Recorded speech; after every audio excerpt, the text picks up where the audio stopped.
पाणी किती वेळा लागतं, काय लागतं, प्रत्येकाला प्रॉब्लेम असतात, बरोबर आहे का नाही? घरामध्ये काय म्हणून कशाला म्हणून पाणी नाही लागत का? फक्त पिण्याला ना होईल ह्यालाच पाणी लागतं हा? आणि त्यात उन्हाळ्याचे दिवस असतात हा. उन्हाळ्याच्या दिवसात बायकाला पाणी लागतं, पाहुणे येतात, रावळे येतात, एक माणूस एक्स्ट्रा आपल्याला दिसत पडत माहिती काय? आपली पाण्याची गरज रोजची 10 MLD आहे. तेवढ्या प्रमाणात पाणी पुरवठा होतो का? दुसरी गोष्ट सगळ्यात महत्त्वाचं पाणी गळती आहे. बऱ्याच ठिकाणी इल्लिगल कनेक्शन्स आहेत. या सगळ्यांचा तौलनिक अभ्यास केला त्यावेळी असं वाटतं की खरोखर लोकांची जी भावना आहे पाणीपट्टी न भरण्याची ती खरोखर रास्त आहे. आत्ता आमच्या दैवंत ताई असतील त्यांचे कायम ग्रुपला मेसेज असतात, त्यांच्याकडं कधीच पाणी पुरवठा होत नाही असं त्यांचं म्हणणं आहे. मग अशा स्थितीमध्ये या ज्या बिचारा आमच्या माता भगिनी आहेत या प्रत्येक वेळी 2ला 3ला रात्री पाणी येतं. मग त्या कंडिशनमध्ये त्यांनी नेमकं काय करायचं याबद्दल सुद्धा प्रशासनाला आपण जाब विचारला पाहिजे. दुसरी गोष्ट आपण संसदीय पद्धतीने हे आंदोलन करत आहोत, यामध्ये कुणालाही त्यामध्ये वैयक्तिक घेण्याचा विषय नाही आहे. पण ज्यावेळी आपण पाणीपट्टी भरतो त्यावेळी नगरपालिकेची काय हद्दीत ज्या काही धर्मशाळा आहेत आणि जे हॉटेल्स आहेत त्या धर्मशाळांना 10-10, 15-15 कनेक्शन आहेत. एकच नळपट्टी भरली जाते. हॉटेल्सला 10-10, 15-15 कनेक्शन आहेत. एकाची नळपट्टी भरली जाते. काही ठिकाणी 1 इंची नळ कनेक्शन आहेत. जर हे सगळं कनेक्शन बंद झाले किंवा त्याचे जर डिपॉझिट भरून घेतले जादा कनेक्शनचे तर नगरपालिकेच्या उत्पन्नात भर पडेल. परंतु जोपर्यंत प्रशासन जागा होत नाही किंवा सर्वे ॲक्युरेट होत नाही तोपर्यंत आळंदीकरांना पाणी मिळणार नाही. दुसरा विषय असा, आळंदी नगरपालिकेच्या हद्दीच्या बाहेर पाणी पुरवठा केला जातो. त्या लोकांची पाणीपट्टी आळंदी नगरपालिकेत जमा होत नाही. घरपट्टी चरोलीला, पाणीपट्टी त्यांना नाहीच आहे. मग त्या नळ कनेक्शनचं करायचं काय? आळंदी ग्रामीण भागामध्ये निळे गल्लीच्या पुढे किंवा रामभाऊ भोसलेंच्या घराच्या पुढे ज्या ठिकाणी नळ कनेक्शन आहेत तेच जर सगळे नळ कनेक्शन अनधिकृत नळ कनेक्शन जर कट केले तर आळंदीकरांना सुरळीत व्यवस्थित पाणी पुरवठा होऊ शकतो. आणि जे धर्मशाळा, हॉटेल्स आणि जे गृहप्रकल्प आहेत, कुठल्याही गृहप्रकल्पाचा 5 पेक्षा जास्त नळ कनेक्शन, त्या गृहप्रकल्पाचे नळ कनेक्शन जर कट केले तर संपूर्ण आळंदीला पाणी पुरवठा सुरळीत होऊ शकतो. व्यक्ती या ठिकाणी आपल्या समस्या मांडतील, परंतु माझी एकच मागणी आहे, ज्या वेळेस तीर्थक्षेत्र विकास आराखड्यातनं आळंदी शहरासाठी 2040 पर्यंतची ही पाणी पुरवठा योजना सक्सेस केली होती. म्हणजे पुढे येणारे पॉप्युलेशन किंवा लोकसंख्या जी असेल त्या धरून त्यांनी केली होती. असं असताना सुद्धा आज आळंदीकरांना पाणी का मिळत नाही याचा प्रशासनाने गांभीर्याने विचार करून उत्तर द्यावं. आंदोलनाचं नियोजन आळंदीकरांनी केलेलं होतं. गेले 5-6 वर्ष हा प्रश्न आळंदीकरांना भेडसावत आहे. आणि त्यात आता त्यांनी सांगितल्याप्रमाणे ज्याप्रमाणे नगरपालिकेचं रोटेशन चालू होते त्यात सगळ्यात महत्त्वाचा मुद्दा की ज्यावेळेस पाणी नगरपालिकेचं रोटेशन चालू होतं त्यावेळेस लाईट जाते आणि लाईट आली की पाणी जातं. अशा परिस्थितीत आळंदीकर नागरिक भरायला जातो.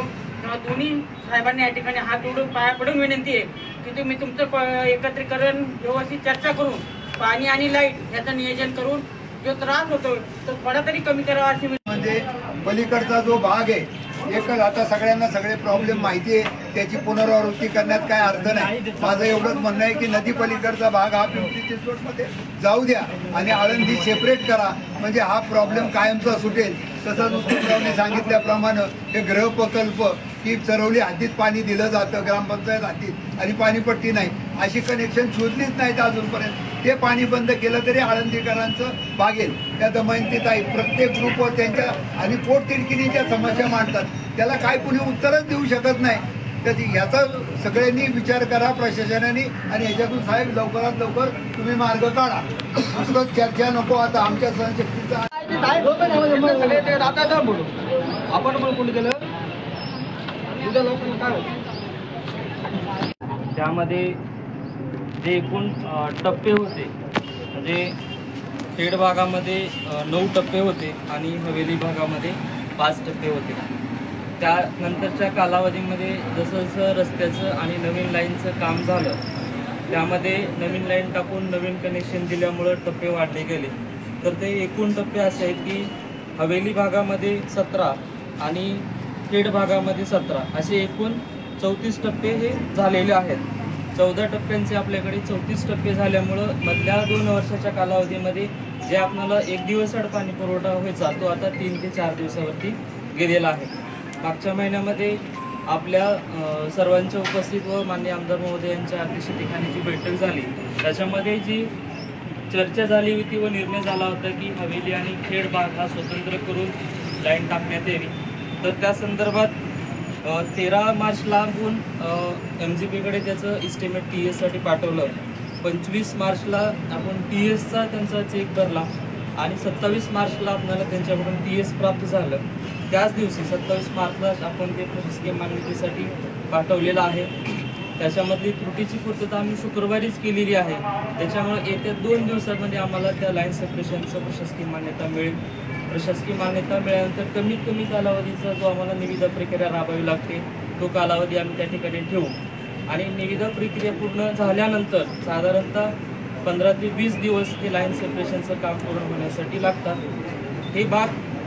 ह्या भागाचं काम पूर्ण झाल्यानंतर आपला जो पाणी पुरवठा आहे तो पूर्ववत येईल अशी त्यावेळेस पण चर्चा झाली होती. जे संबंधित कन्सल्टंट आहेत यांच्याशी चर्चा करून तो आपण निर्णय घेतला होता. आता वैयक्तिक बोलू नका, एकदा त्यांचं संपू द्या सगळं, मग तुमचं काय असेल त्याची चर्चा होणार नाही. दुसरा आपला जो विषय आहे अनधिकृत नळ कनेक्शन संदर्भाचा, मार्च एंडिंगच्या वसुलीमध्ये आपण ती शोध मोहीम सुरू केलेली होती. त्याच्यामध्ये 350 कनेक्शन हे रेग्युलर केलेले आहेत. ती मोहीम त्या ठिकाणी थांबणार नाही.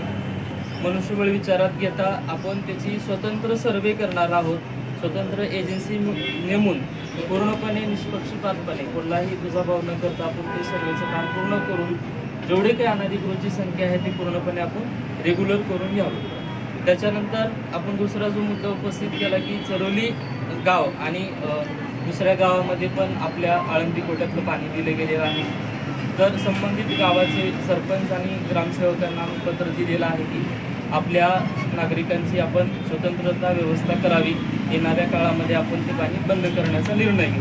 कारण मागील 5-6 वर्षापासून आपण त्यांना पाणी देतोय. अचानक पाणी बंद केल्यानंतर त्यांना पण पर्यायी काही सुविधा राहत नाही. तरी आपण त्यांना पण काही कालावधीत संधी देऊया, त्यांना पण पर्यायी पाणी उपलब्ध झालं पाहिजे. आणि आहे त्या उपलब्ध परिस्थितीमध्ये म्हणजे लाईन टाकेपर्यंत पण जो काही कालावधी लागणार आहे त्या कालावधीमध्ये 100% मी दक्षता घेऊन माझे कार्यालयीन अधिकारी यांची त्या ठिकाणी नेमणूक करून जे 3 ते 4 दिवसावर पाणी गेले